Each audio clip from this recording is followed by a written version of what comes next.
The SPAS-12, the Frankie SPAS-12, the special purpose automatic shotgun. Or, if you're trying to get around liberals putting all kinds of cool, gun control import restrictions in the special purpose, or excuse me, the sporting purpose automatic shotgun. This is the epitome of 80s and 90s action movies right here. SPAS-12 was selectable from semi-auto to pump. It was designed from the ground up as a military and police shotgun, and it is it's a quirky firearm. It's got its quirks. Once you know how to run one, once you understand the quirks, it's a fine shotgun. Oh, let's talk a little bit about it. Like I said before, military and police shotgun designed to use full power loads, buckshot, slugs, stuff like that.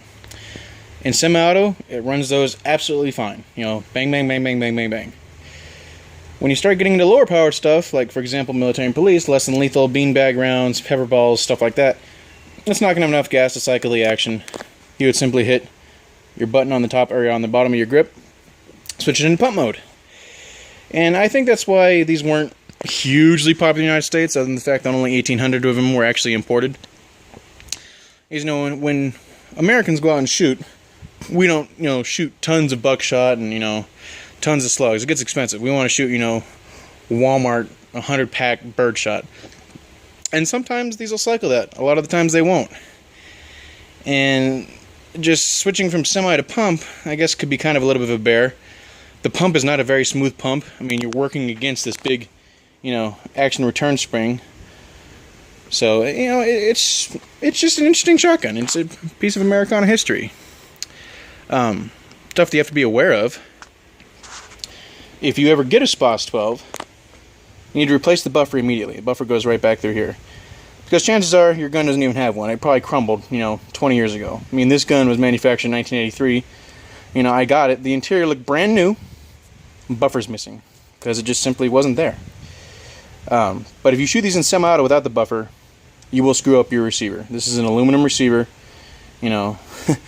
Cycling a bolt from a freaking 12 gauge round into the rear of this receiver, it will start to crack it. Other stuff to replace, the bumper on the stock, which is right under here. So I can get my mitts under there. Ugh. This thing right here. Various springs that you need to replace. Might have to replace your magazine cutoff spring. New firing pin if you need one. These are all available at SPAS-12.com. I'll send a link to his page, and I'll send a link to his YouTube page, and I think he pronounces it Heart Attack, but it's like HARDAQ something something something. Anyways, the link will be in this description. But yeah, enough of my jibber jabber. Let's put some rounds through it. The full magazine tube is going to be a mixture of I think it's Winchester military double-aught buck with green holes, Federal and Winchester double-aught buck with red holes, Herder's brand with a clear hole, and a PDX-1 round, buck and ball with a black hole.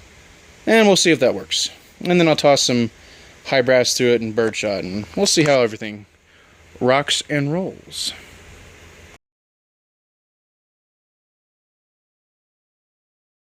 Alrighty guys, so this is the SPAS-12. We're going to take the first shots. The first magazine is loaded up with buckshot and PDX-1 Winchester, which is basically a modern version of buck and ball. Ugh.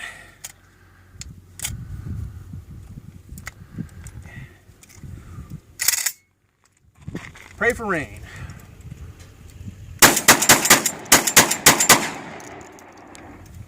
There you go. That was 8 rounds of 12 gauge, as fast as I could pull the trigger.